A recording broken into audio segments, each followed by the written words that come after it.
PowerPoint. Share. All right. So thanks for having me yet again. I'm Sterling Mann, N0SSC, if you didn't know me already.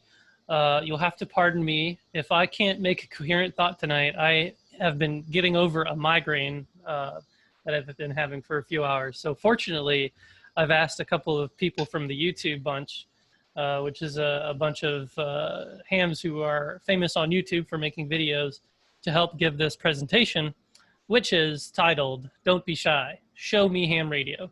And this idea actually comes inspired by Josh Nass, Kilo India 6 November Alpha Zulu, who's here on the road mobile. He's the creator and entrepreneur, if you will, of the Ham Radio Crash Course YouTube channel. And we also have the Ham Radio 2.0 guy, Jason Johnston, KC5HWB. Pardon if I forget the phonetics, because my brain is a scrambled egg right now. So I'll have them pipe up at any time. There's no expectation. This was short notice for them, so I have no expectation for them to have anything prepared, but they are some of the biggest YouTubers in ham radio. Wait a minute, Sterling, I have to interrupt here. You got after me for giving you a short notice, and you're just doing the same thing to them? Yeah. Well, they know me to do that, of course. And we love doing short notice things, right? It always works out somehow. So yeah, just you guys pipe in at any time, unmute yourself, and I have a short slide presentation that I made in the middle of a migraine, so I don't have too many slides. What we're going to be talking about is how to share your experience with ham radio, and I think that's important because that's how we get to the general population.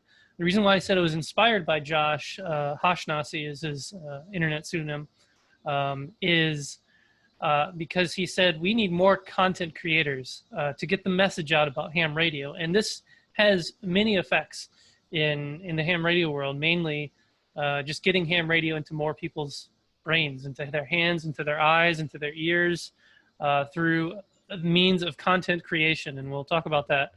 And this all fits in with the youth perspective because, you know, that's where the youth are. Everyone watches YouTube. My 4-year-old niece watches YouTube, and everybody has some sort of social media. A lot of people read blogs and RSS feeds. So there are a lot of ways that you all, and there are no exceptions there, can create content that may inspire the next generation of ham radio operators. So if my spacebar works. What is this? It is engaging youth in ham radio by sharing your experience via content creation. And I have all of these outlets here, and I'll mostly be talking about YouTube, but it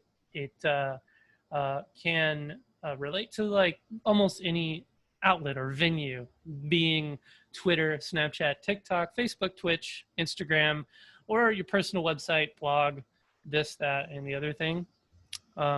So why? Like I mentioned, this is where young people are hiding. This is why we are often confused. We think mostly young people are at school.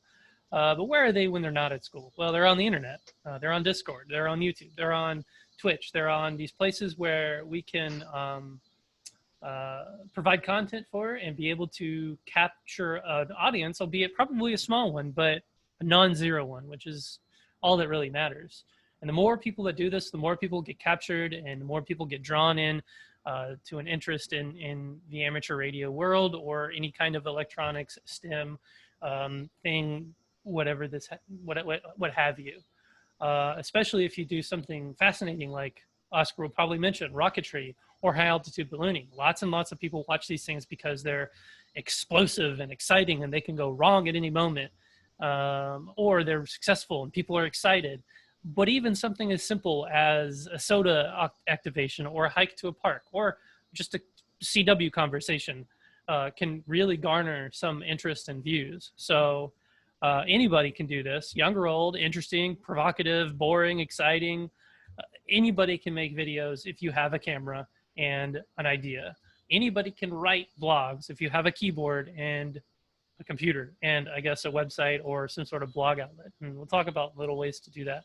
And it takes surprisingly little work to inspire someone. When I first got into YouTube, I really didn't put too much work into editing, which is the hardest part of creating content. Is, you know, you might get something out, but you have to like mesh that all together into a cohesive storyline or thought or expression of what have you. And I really didn't do anything with that, but I still got people viewing and emailing and commenting saying, you know, hey, I like your stuff. And you're young and you got me inspired into ham radio. And then I went to Josh's channel to learn about the crash course. And then I went to ham radio 2.0's channel to learn about what have you, All-Star Link or DMR or whatever he does. And then I went to Dave Kassler's channel to learn the licensing guide. And then I went to K7AGE to learn how to work satellites and PSK31. So there's this thread pulling out of that conversation, where all of the hams of these days are going to YouTube and going to these blogs to learn. It's like that is their Elmer. And maybe that's one of the solutions where we have this problem where we don't have enough mentorship in Elmer's in ham radio. And it might just be because we have not just because of COVID-19, but we're socially distanced in terms that back in the day, you could knock on a ham's door and be invited if they had an antenna to talk about, you know, ham radio, right? But today that seems kind of weird, but turn it on its head, you can put your experiences out there on the internet through YouTube or blogging or whatever, and be able to do very similar things to a much larger audience, right? So what is a content creator? A content creator is anybody who creates content. Well, what is content?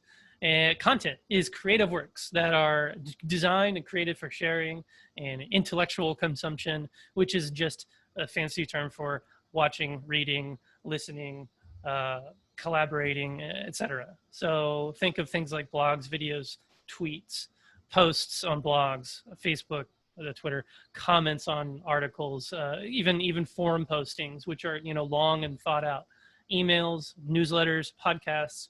There are so many different venues out there. And YouTube is kind of like the center of it all, I think. There's a lot going on YouTube, and there's a big audience there. And there always is, and I think there always will be for at least quite a while, until, you know, the next challenger approaches, which we haven't seen for a long time. Everybody watches YouTube, and here I have listed a huge list of ham radio content channels, 140 or 150, 160, that my friend Kyle, Alpha 0 Zulu, has put together with the help of us. And you might think, wow, that's a lot of hams and there's no room for me, but there is. There's plenty of room for more. Even if somebody's done something already, like even if somebody's done a satellite contact, that doesn't mean you shouldn't. There's still room for your experience on ham radio, because not one person can have everyone as their audience. The audience is spread all over the place. If you create a YouTube video, YouTube captures it into their algorithm, and they'll give it to somebody who may have never seen a YouTube video about ham radio before. So you never know. And some of you might complain, I'm too old to make videos. I don't know how to make videos. Will kids even want to watch my videos? Well, here's some examples of people who are pretty old and do a really great job. K7AGE, like I mentioned before, he's created videos on just basic stuff like how to use a radio, PSK31, satellite communications. KE0OG, Dave Kassler, has this whole show on going through the technician extra general license study guides and actually running classes. WG0AT, the goat hiker, he does soda like crazy. He has goats, and he's one of my favorite YouTubers because he always has an interesting story to tell. And then W6LG, Jim, he is been consistently making videos that are pretty eye-opening. He has a lot of amazing experiences to share, and these links, you can click on them when you get the follow-up to go to their channels, and there are so many more that I'm not mentioning. And of course, we have two other YouTubers here in our audience as well that have been making videos like you would think they do it full time, but believe it or not, we all have jobs. And here's a few examples of viral ham videos that you wouldn't expect, like a Morse code conversation, where it's literally just a guy. And let me share the screen. Computer sound. Share. Literally just a guy sitting on a chair doing Morse code from 2011 with 2.2 million views. Just 5 minutes of that. He has a person come back to him. And there's no dialogue at all, but how does this have 2.2 million views? It just does. It's just kind of magic. And then the ISS contact from the radio ham guy. Hi everyone, Larry, WD08KX. He made a little while contact ago I with, was able to make the International Space Station directly. That's got 460,000 views. And you can hear the actual astronaut. So he has a conversation with an astronaut, which is exciting and amazing. That's why I have so many views. And you might think, well, you know, my video won't go viral. So why should I make videos? Well, they don't have to go viral to be inspiring by people. I make videos that usually never get more than 200 to maybe 1,000 views if I'm lucky. And let me see if make sure Zoom's still here. And but I still, you know, get good information. Josh has probably made the most videos. I don't know if Josh or Ham Radio 2.0, Jason has made the most videos there, but you guys could probably pipe up and tell me. It's almost like a competition, right? Josh has more. Right. He has about 3 times as many as I have. Right. He did like a daily blog for a whole 2 years, 600 days or something like that. Yeah, over 600 days. Which was literally just turning on a camera, talking into it about your daily drive experiences, kids, you name it. It's just a daily vlog, a video log. And then he focused into ham radio and has really like grown a niche out of that and has a pretty substantial number of views. But there's hundreds of other channels that, you know, and it's not about getting views. It's not about yourself. It's about sharing your experiences with others. And the idea here is hopefully you might inspire somebody. And it's also fun. It might be a sub hobby, if that makes sense. I can't get Zoom to come back. Participants. Okay, good. All right. So how do you create video content? So first of all, you need a camera, of course. And you probably already have a camera. You're looking into one right now if you have a webcam, or you have a smartphone in your pocket. And those are more than good enough cameras to record videos. And they have more than enough storage to be able to record, you know, something like 10 minutes long about, you know, maybe short little videos that you can put together in a short storyline sort of thing. And editing, putting those videos together is always going to be the hardest part, but it doesn't have to be too hard. There's quite a lot of software out there that is free, simple. Even on your phone, you can make it easy, and just trimming and putting the right videos in the right order and rewatching your video to make sure it's coherent and you're delivering the idea that you want at the end. Can everyone hear me okay? And see my slides? Just checking. Yeah, you're good. Okay. Zoom's like doing weird stuff. Yeah, it pops up a gray box every now and then, but it went away. You're fine. Okay. So editing tips. These are just some quick tips. If you're editing, don't make too much work for yourself and try to set limits. Like make a video that's longer than 5 minutes, but less than maybe 10 or 12 minutes. Just because kind of a rule of thumb is for every minute of video, I would say it probably takes 30 minutes to an hour for a really heavily edited video to come out of that.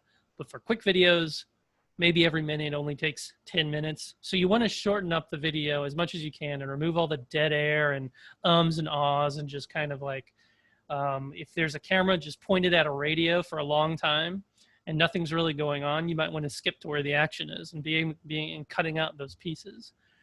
Software, iOS and Android have good native video cutting software that you can use to trim and move around the video clips that you take of individual scenes. Windows has a wide variety of video editing software. I use DaVinci Resolve. It's free, but it's super complicated. It's professional grade. But then you also have Shotcut, which is available on multi-platform because it's open source. Free is in freedom, open source. Much more simplistic and a lot less like crazy little nitty gritty things. So that might be a good place to start out. And of course, there's always learning curves for these things, but that's something I'll get into. And then on Macs and such, there's native software too, Final Cut Pro. I'm not a Mac user, so I'm not well versed in that, but Macs are renowned for creation and creativity. So you would think they are well suited for any kind of video making. Click. So some do's and don'ts. Do tell a story concisely. Don't kind of like bore the viewer and just set a camera to record and then just post that video, because somebody might watch it, but they won't really understand what's going on. You might want to explain what's going on. What I do is at the very beginning of a video, I set the scene and, you know, show people where I am, what I'm doing. Sometimes I don't even really have to explain it, especially if you know who your audience is. If your audience is another ham radio operator, you can just go right into it and, you know, do ham radio things because you're expected to know, your audience is expected to know kind of what you're up to. There's a thing called jump cuts, which can really help cut up the boring parts, the dead air. You'll see like famous, popular, almost every YouTuber use something where they'll be on this side of the screen and they'll talk for a minute, and then they'll jump over here to talk for a minute, and you'll have a jump cut for like every clause, every thought. And you can mix those up with your face talking and then like a subject or a setting or something like that. And I'll kind of like show you an example here, which is kind of the other thing. Watch other videos for inspiration. The way that I learned to make videos is by watching videos and seeing how other people made them, and record everything. If you're on a ham radio outing and you're thinking, I want to make a video out of this, just do it. Just start recording until you run out of camera space or you run out of battery. And you'll surely be able to make something out of that. And then share it everywhere. If you want to share it in the ham realm, QRZ, Reddit, Facebook groups, clubs, and then YouTube has a natural, it's sorting algorithm, I guess. It's algorithm of sharing and publicizing videos out there as you get a larger audience. And then also, I really want to suggest non-ham places like friends and family, people who you wouldn't expect to watch ham radio, because they might be curious about what you've been up to, you know, in the basement all day long, you know, and getting a video out and showing them. And this is something like my wife, you know, will be surprised about, like how in depth or intrepid, like for example, Mount Pacifica, we went up and everybody did videos on doing a soda summit to a mountain in California, which is actually Jason's background.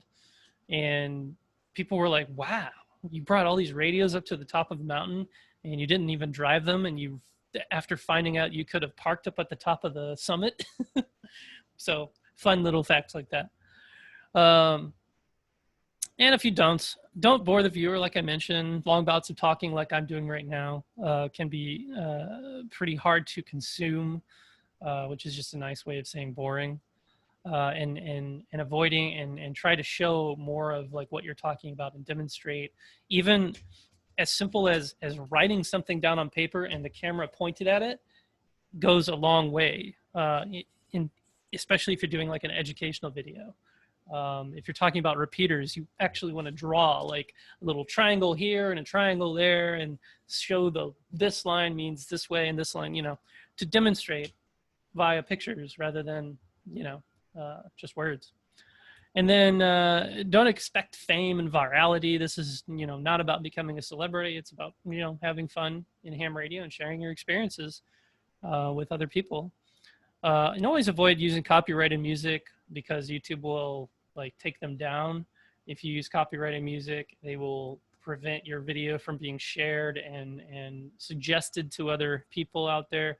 but you can always use royalty-free music, which avoids that problem, and there's ways to get around that. And don't give up if you don't get views. Everyone starts out somewhere, and just think of it as a way to chronicle your experiences in a different way. And I am focusing on YouTube here, obviously, because we have YouTubers and such in the house, and I think it's a great way to share your experience, but it's also pretty difficult.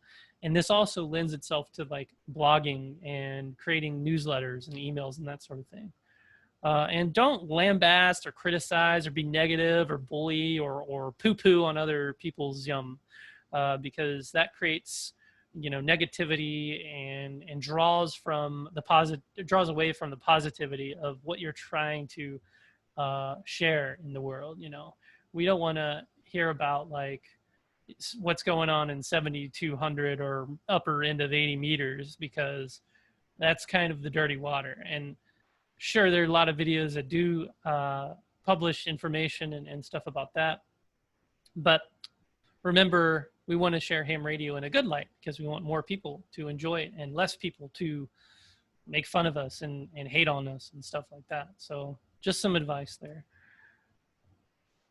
And then other creative outlets, like I mentioned, blogging, writing. Personally, for me at least, because I work full time, writing can be easier than video making. Video making takes quite a while, but if you're writing, a lot of people can naturally just, you know, start typing, and you might start from a blank sheet of paper, and that might be kind of daunting. Everyone gets writer's block, but it's a lot easier when you don't have a camera or a way to share your videos or make videos, to just write and take pictures and put them into even a Word document, which you can publish to a WordPress site or a Facebook page or anything. So other places like Instagram, pictures and captions are worth many words. There's a lot of hams on Instagram, a lot of much more hams on Twitter as well, a big ham sphere there. Instagram has gotten popular with hams in the last couple of years or so, and it's very simple. Take a nice picture, write a comment. You can basically make a nice album and put all kinds of information in the description. You can also do short videos and story type videos there. And then TikTok is, you know, kind of big in the news lately because of all of its, you know, they're going to ban it and this and that, and Microsoft's going to buy it, or Oracle now or something. But it's a short form video. It's just like YouTube, except it's only on your phone, and you watch these short videos that are often really funny, or memes that are viral, that are easy to digest and consume. They kind of like, they're candy for the brain. So hams haven't really uptook TikTok yet, but you know, people like Josh are leading the charge there, I think. I've had a few videos on there that had quite a number of views, and a lot of people going like, what is this? And that is where millions and millions of young people reside on the internet. So it would be interesting to see how ham radio breaks into that realm, but it might be a few years before there's really much more take up, if it's not banned, which I don't think it will be. So I think that's about all I have. I have another post-session homework, which is really short. Again, I made these slides while, you know, with a migraine. So I'll open up the floor. If Jason or Josh, you guys want to add or correct me on anything, please feel free. But otherwise, this is probably one of my shorter presentations, just to kind of get the word out about, you know, it's not hard to make content and create content for the world out there. So, all right. Okay, before we just start jumping in, I like for people to use the raise the hand method. It's at the bottom of your participants line there. So we don't have a lot of doubling and competing going on here. So if you got a question, raise your hand and we'll go from there.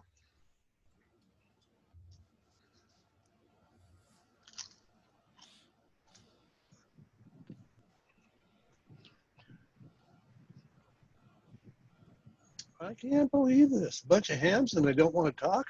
Yeah, but you know, Sterling mentioned that he have two visitors and they may have something to say before we should ask. Say again, Oscar? Sterling have two guests with us, and he asked the guests to make comments as well. Yes. All right, I'll turn it back to Sterling and see if he can drag some stuff out of his guests there. There's some pretty impressive names out there. Most of us have seen their YouTubes and really appreciate their work.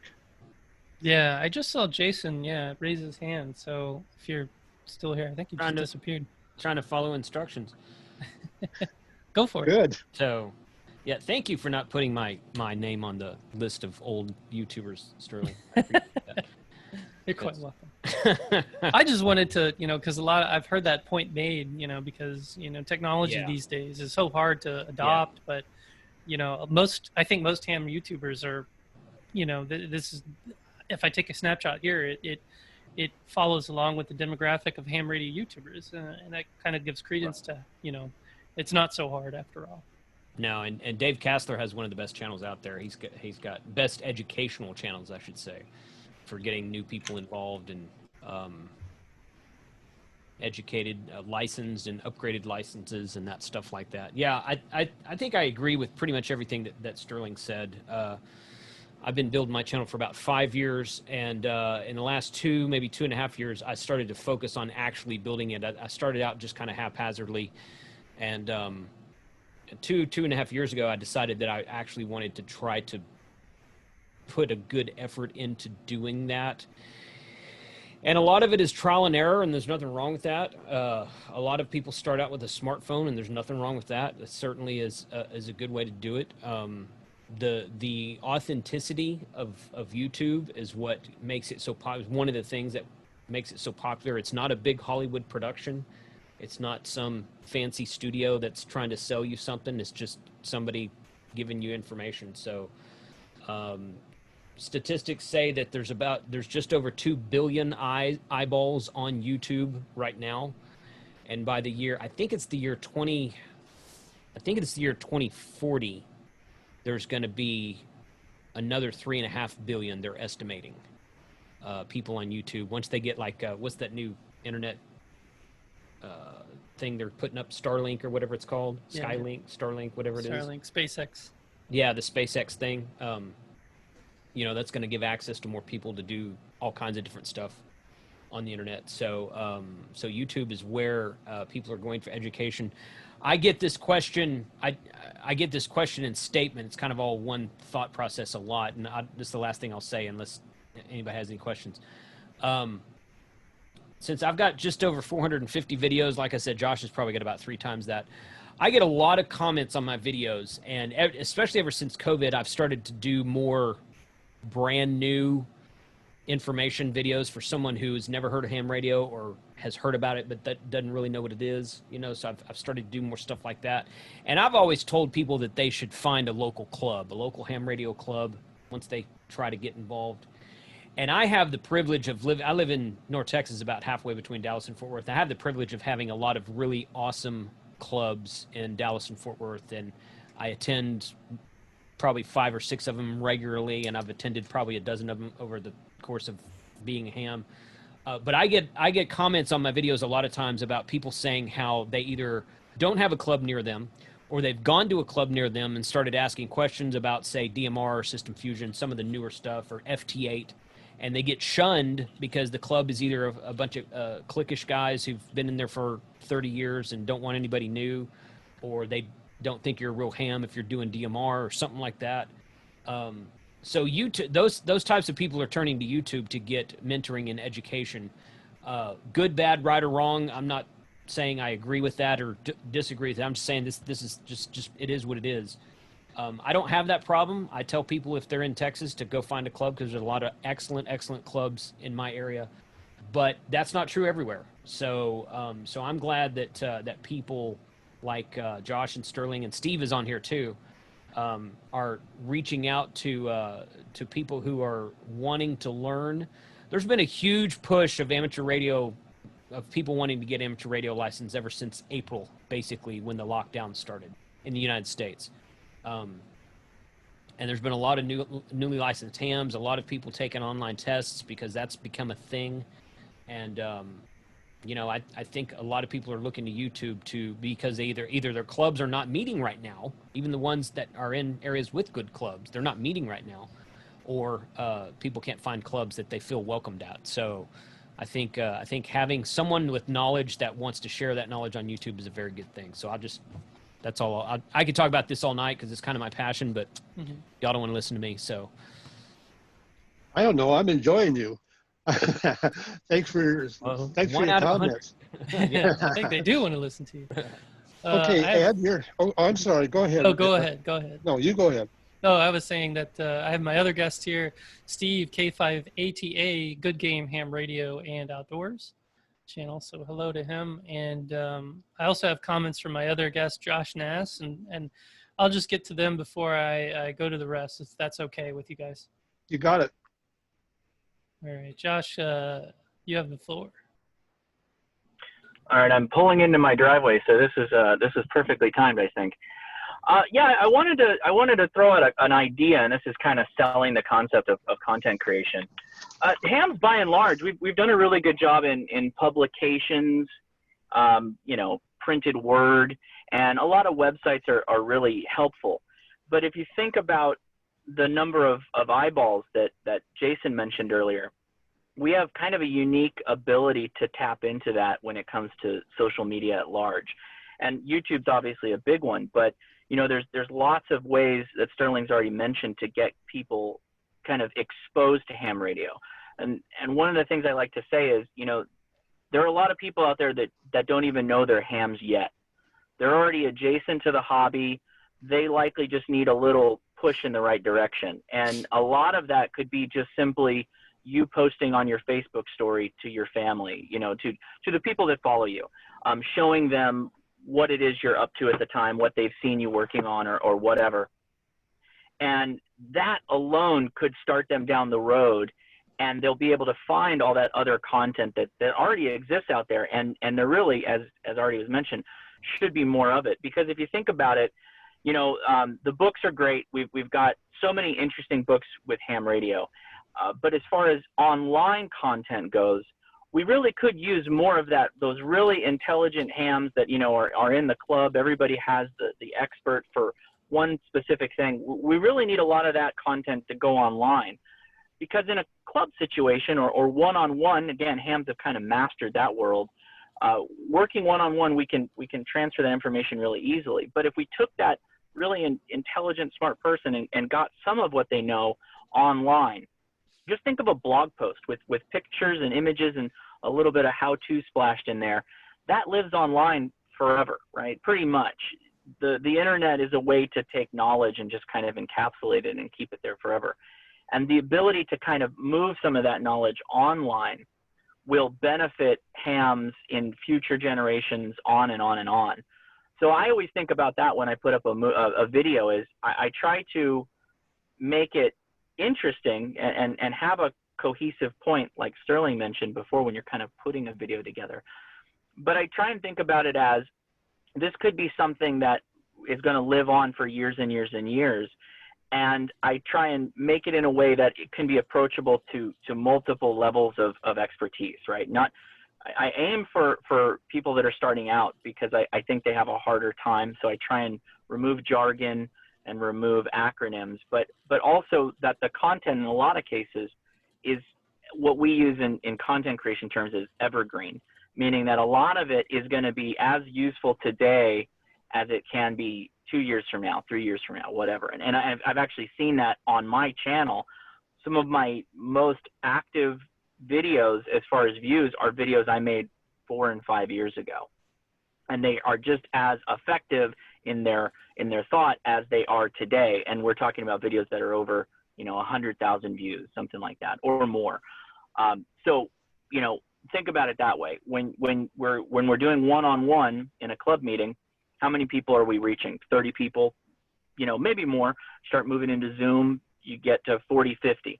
Move to YouTube, thousands all of a sudden. Given enough time, right, YouTube allows you to just be in front of so many people. So that's kind of just trying to sell the concept of it. It's a great way to not just get more people into ham radio. It's a great way to kind of focus the community effort as far as like how you want ham radio to look, because you are a steward of ham radio when you produce content. and it also will live on for years and years and years as you know, the internet sticks around, which all indication of that it's going to. So those are just some of my thoughts, but I'll let the questions go, or I'll let Steve go next. So thanks again, Sterling, for inviting me out here, and I appreciate the discussion. Good slide. Thank you. Thanks for coming on board. Hey, great comments too. Okay, and my other guest, K5ATA, Steve of the Good Game Ham Radio Show. Go ahead. Yeah, I'm in a unique position. I'm a school teacher by trade, so I'm fortunate enough that in my curriculum, my administration lets me teach ham radio to my STEM classes, or at least some of my STEM classes. And it's one of those, these are all brand new hams, 26 hams last school year, 26 kids got licensed and 3 staff members. And these are all people that they're dying to find where they fit in the hobby. Yeah, we have a club. We're in a relatively small town, so you know they can go to a club meeting or whatnot, but they hear about something and the first place they go to look for how to do something is YouTube, and they're not concerned with how polished your video looks. You know, if it's you out there filming a satellite contact, as long as you're telling them how to do it in terms that they can understand, they are happy as a lark. And that's, you know, a lot of people I think get hung up on, oh, my YouTube video has to look, you know, professional. They see some of these guys that have, you know, very professional looking videos, and they're like, well, I can't compete with that. And that's not a competition. I think that's, you know, that's kind of the mentality I think that needs to go away. We're all in this thing together, getting new folks, and well, even people who are already in the hobby learning new aspects of it. And so just from having talked to these kids and what they're looking for, you know, don't worry about if you don't have a great intro or whatever. Just, you know, throw out your knowledge out there, because a lot of times, you know, people think, well, you know, I don't know how to talk to new hams, or I don't know how to talk to kids, or kids aren't going to listen to me because, you know, I'm over 50, which I'm pushing that right now. But they will. It's just, you take the time, because everybody in this Zoom call has knowledge that somebody wants to know. And, you know, that I can't answer all the questions for these kids. I guess I'm kind of the gatekeeper. I get them into it and I can answer some of their questions, but the experts are all the other hams that are out there. So we definitely don't have enough content creators. So all that to say, you know, don't be afraid to put yourself out there. Throw it out there. You know, if you need some help on how to get videos on YouTube, you know, I know most of the YouTubers out there are more than happy to help you get that started. So, you know, just get started is the key thing there.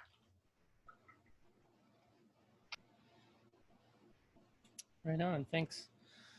And you know, there it is, straight from the horse's mouth about, you know, teaching as a teacher. These kids are thriving on YouTube.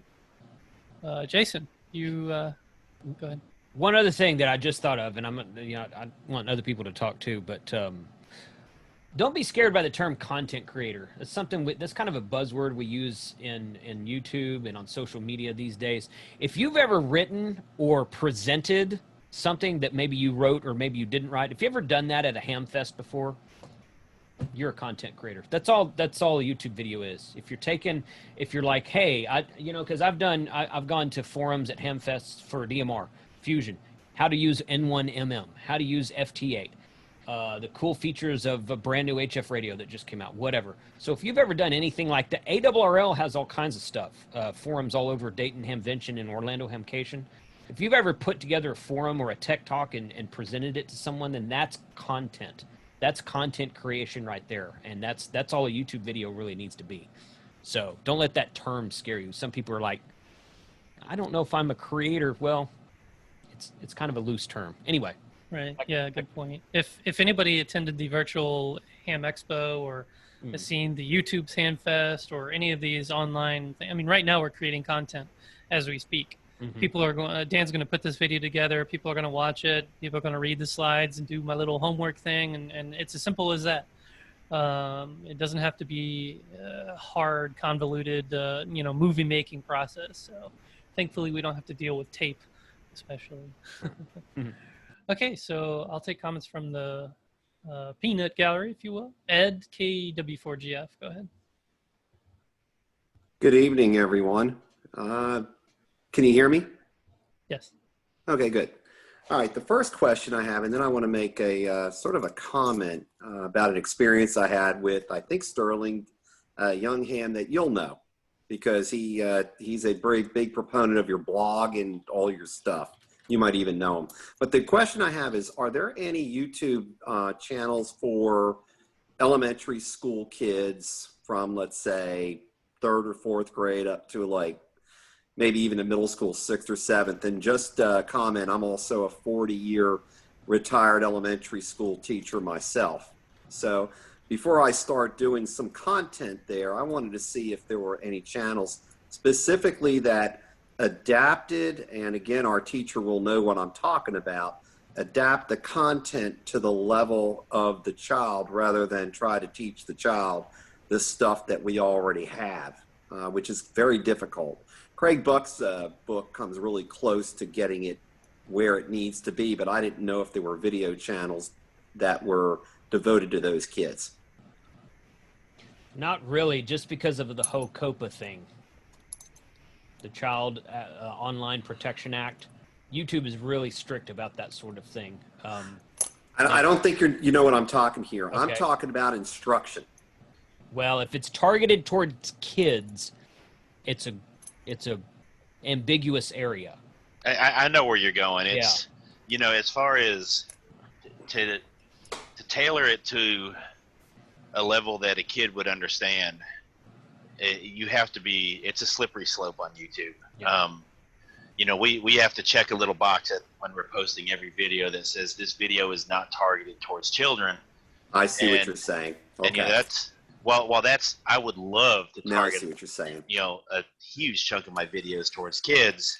If I do that, they're going to yank me out of YouTube in a heartbeat. So I wonder if there's a way to do that with connections with SchoolTube and connecting with a teacher situation, especially if you're a certified teacher already. There's a thing called YouTube Kids. I think it's just youtubekids.com or something like that. Mm-hmm. I've not researched it at all. Don't know what's out there. But as I understand it, it's YouTube for specifically children under the age of 15. Okay, and maybe we'll go that way. Yeah. The story I want to tell, and Sterling will like this, because I think, Sterling, you write a blog. And I think I saw a link to that blog on Julie Pepitone's article, The Uncertain Future of Ham Radio, which all of you should read. I got it from Wayne Rash, W4HCR, who is a writer of Forbes magazine. And that article is powerful. Well, anyway, Sterling, you put something in your blog I read, and let me tell you all a story, and you could probably do this as you talk about content.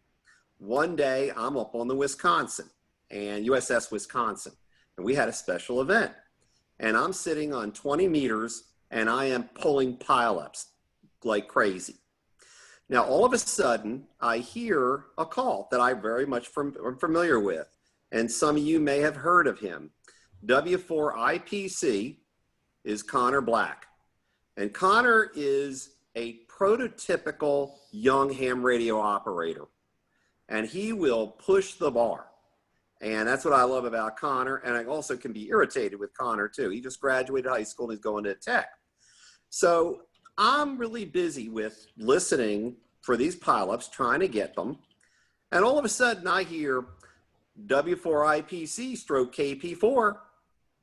I'm like, now you got to understand, Connor, I couldn't see. He wasn't there.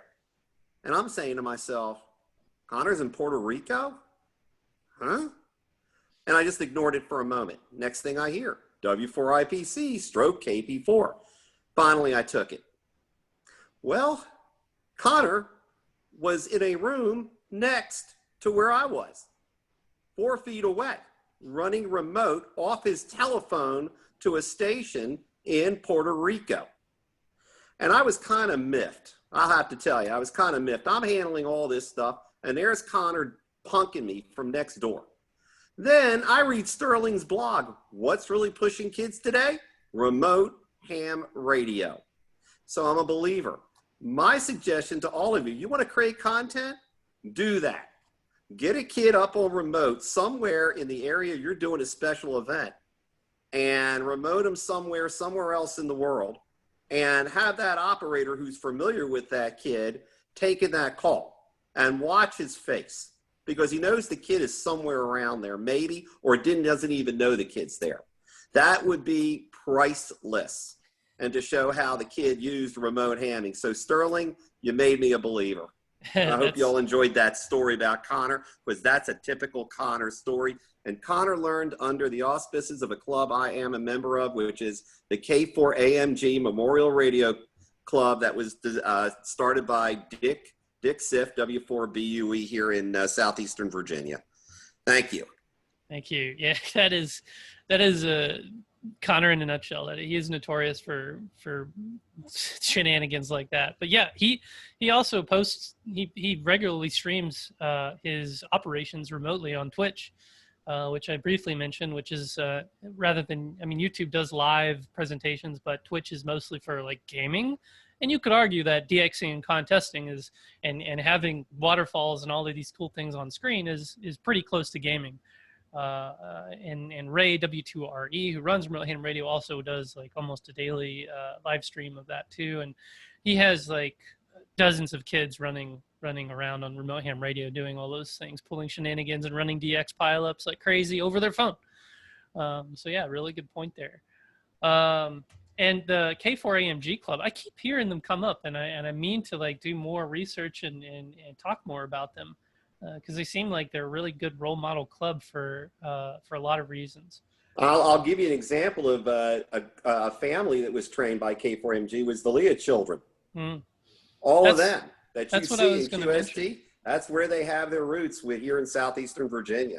Yeah. Dick Siff is a brilliant guy, and he's up there with us generationally. And there's Dwayne Etwine also, KJ4YKG. And they know what they're doing. They know what they're doing. Definitely. Another club, or I guess a whole section I wanted to mention in terms of content creation, is the Eastern Pennsylvania ARRL section. I don't know if we have anybody here from there, but they do a podcast. I don't know if they've done one recently. I haven't seen it come by, but it's one of the best podcasts. I would argue it's even better than some of the podcasts that ARRL staff puts out, like On the Air and Eclectic Tech and stuff. Just kind of going through a newsletter type thing, but over a podcast thing. So that's a really good, another really good role model club. So, all right. Thanks for those comments. Let's give me a few ideas I'm going to follow up on. Next up is Wes, WJB. Go ahead. I'm glad I waited to put my hand up because you guys teed up for me just perfectly. So Ed was asking about educational content for elementary kids. So about a month ago, my daughter and I have launched a channel on YouTube specifically for that. It's called Ham Radio with Emma. And if it's okay, I can share the link to it in the chat. You were okay. I saw a thumbs up from Sterling. And you're right about the tricky bit about that is that there is a YouTube Kids, and when you flip that channel, that setting on, like we did for our channel, and it turns off a lot of your feedback channels. So like you don't get any comments on your videos. You can't. It doesn't show any personalized ads. But you know, I look at it and go, that's what the price I'm willing to pay to get content out there. So you know, but I just kind of wanted to share that. She's excited about it. I'm excited about it. We're a little bit distracted right now. We just picked up a ham radio homeschool group, so that's interfering with the editing time. That would probably be my my thing about doing YouTube content, is that to echo what Sterling said, is that the editing process is the thing that takes the longest, and that's probably the biggest. My challenge is keeping up with getting videos out there in a timely manner. and you know, and also having a life, you know. So there's been times where finding the right video clip and finding the right content, it has been taking a while. And so, but my goal is to get through all of the topics on the technician's test probably by, my goal is kind of like Hamvention next year. So we've got about 7 videos out there right now, and kind of working on more basically. So that's, I just kind of wanted to talk about that. I'll throw the link in there if you guys are interested. For sure. That's awesome. Post the link. I got a quick comment if I can add that, Sterling. Sure, go for it. I was just going to say, since I have edited a lot of videos, I will tell you that it gets better, but it gets better through doing. You really have to build some muscle memory for editing. And what you'll find is you'll start to generate, whether you look up YouTube videos that help this, and there are a ton, you develop what's called a workflow. And once you define a workflow, and it sounds more complicated than it is, it's just a methodical way that you parse through and edit the videos together. And as you start out, you get a simple workflow, and then you get more nuanced as time goes on. But really, it's just doing it. So the fact that you're even out there making the effort and striving to do something with content creation is great. So kudos to you. Congratulations. Awesome. Yeah, congrats. I already subscribed, so I look forward to the videos. All right. Sorry I left you. You're the last hand raised, and sorry I left you for so long. K8ZT, you are one of the big content creators in the written world and newsletter world and the website and blogging world. So take it away. You're still muted. Yeah, my wife keeps telling me to mute her so she doesn't hear it.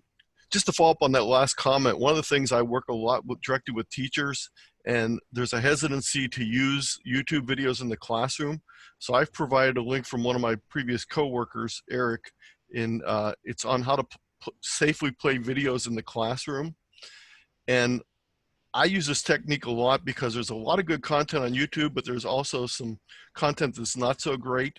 So one of the things I spend a lot of time doing is finding YouTube videos from great creators like Josh and other people, and then using different methods to provide them to my students or to my teachers, embedding them in slideshows, choosing the point at start and stop so that the kids can watch specific times of some of the videos, and taking small snippets. Sometimes they're a little bit long for them. So I've included that link from Eric's website on some tricks for using YouTube's in safe fashions.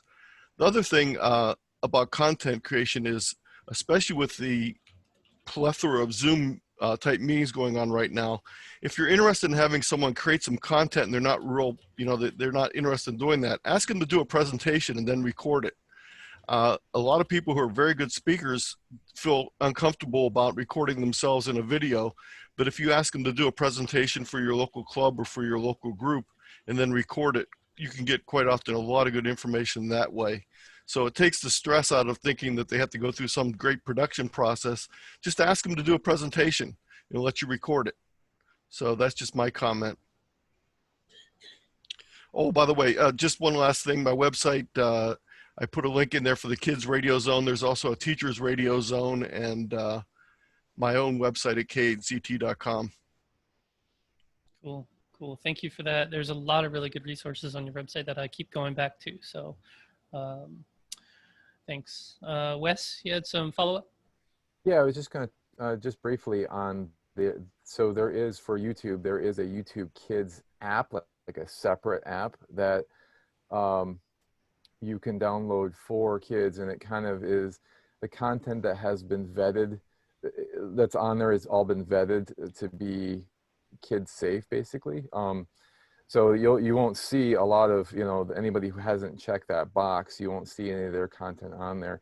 One thing I have discovered though is that our content isn't out there yet, and I haven't figured that one out. I've been trying to contact YouTube technical support, but it seems like with YouTube, if you're not like have thousands of viewers, they tend to ignore you a little bit. So I'm still working on that, getting our content out there. I think what happens is there might be even a person that comes by and views the videos and kind of like manually puts them on YouTube Kids just to make sure that the checkbox is correct.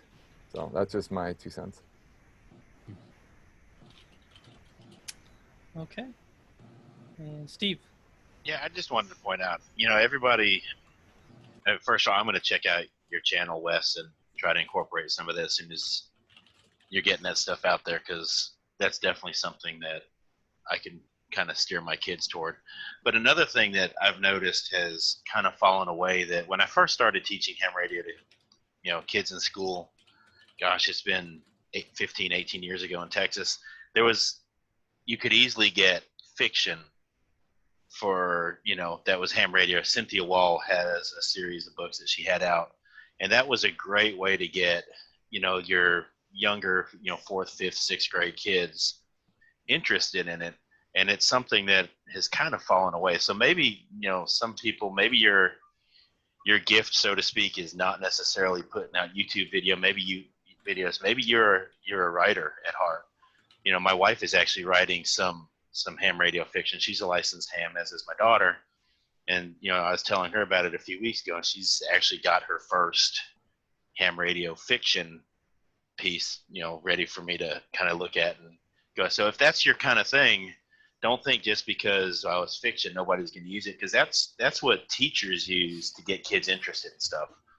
If you can put a good story to it, put it out there, and I can put it on a bookshelf. Even teaching a STEM class, I still have a bookshelf, and I that's what I use. I've got, kids are interested in different things. I throw them a piece of fiction to kind of help that fire get going a little bit. So, don't think that, content creation is more than just videos and all the modern apps.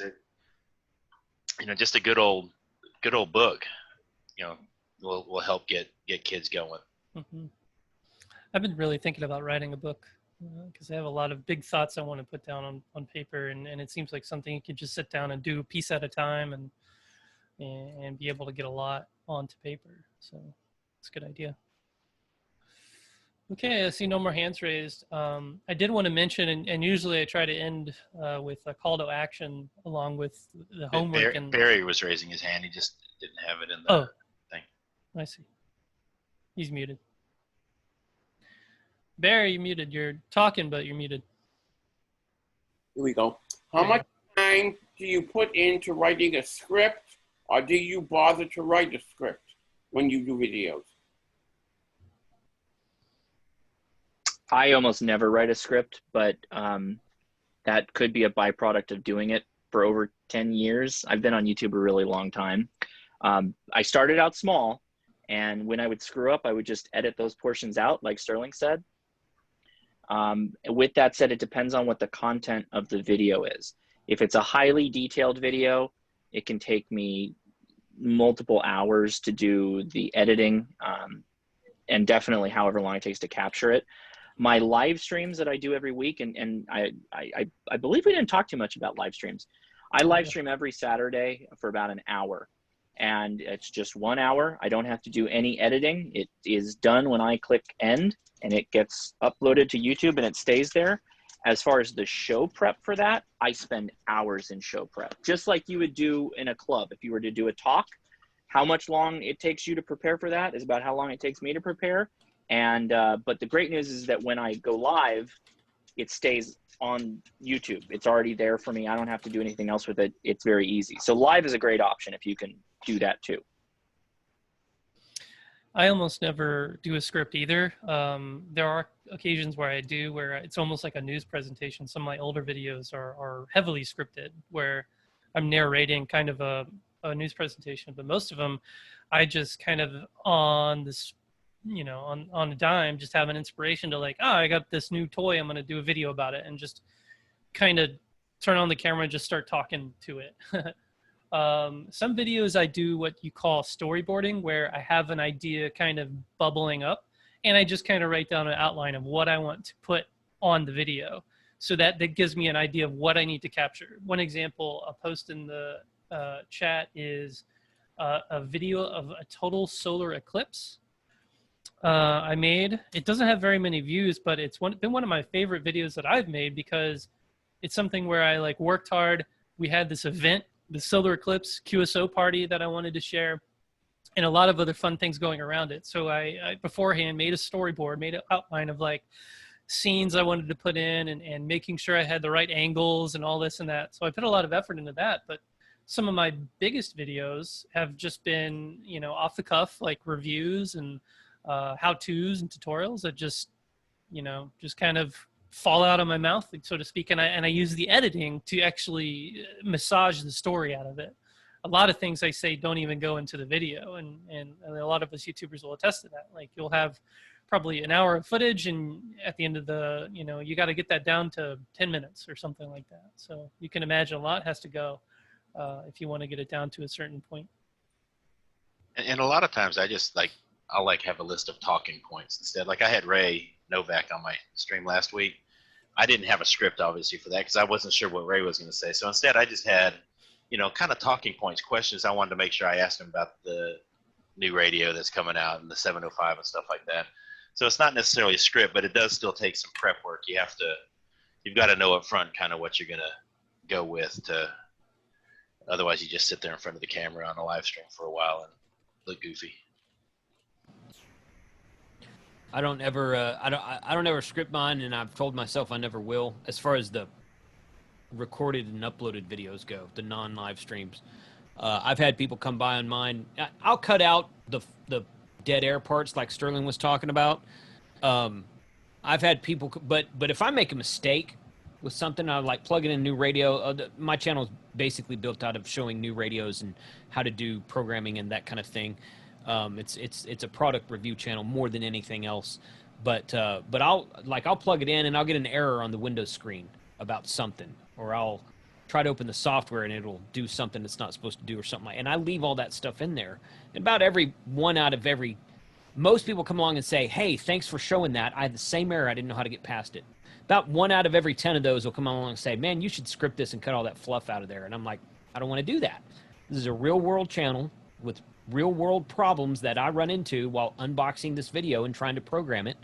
And if I run into the problem, then you're probably going to do it, or at least someone out there is going to do it also. So I leave all that stuff in there. I just cut out all the stuff where I'm talking to myself and calling myself an idiot. I don't leave that in there.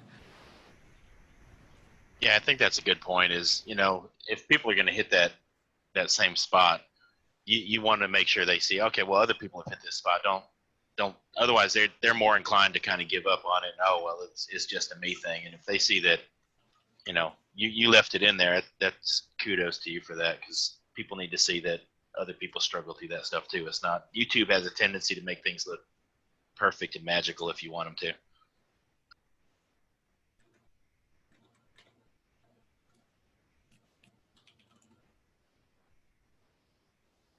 Awesome. All right. Yeah. Really good feedback, guys. I really appreciate you all coming in to back me up. Because I'm a relatively small YouTuber compared to you guys. I make much fewer videos. I'm on a terribly inconsistent schedule, but sometimes I still find the time to do it. You don't have to be, you know, regimented and scheduled, although that really helps, you know.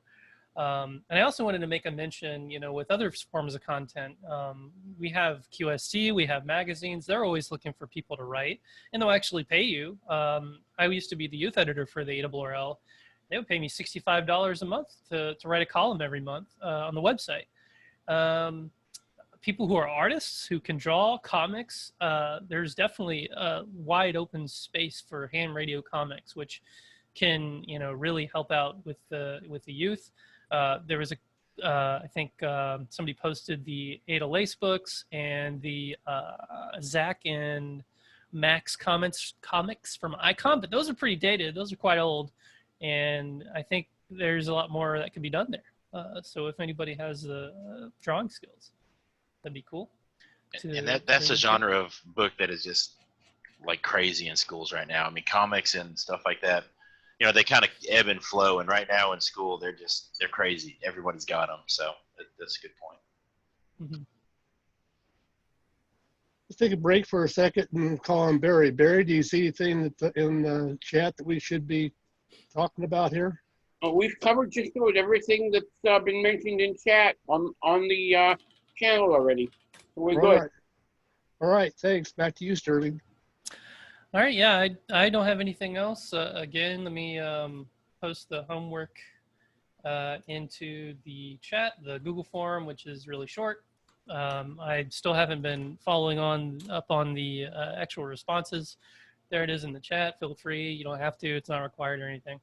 I just trying to gather data for making this a better presentation in the future. So, and then again, a call to action. I think there were a few people who suggested maybe next time we come and meet, like if you have made something, if you've created a blog or article or video, come back here next week and share it, and it'll be fun. So I think that's all I have for tonight. And anybody else got comments or questions? Just applause. Thank you everyone for having me, and thanks to the YouTubers for joining me. I really appreciate it. There's going to be a lot of things to come. We have lots of interesting plans. Yep, for sure. Yes, yes, we have plans for you.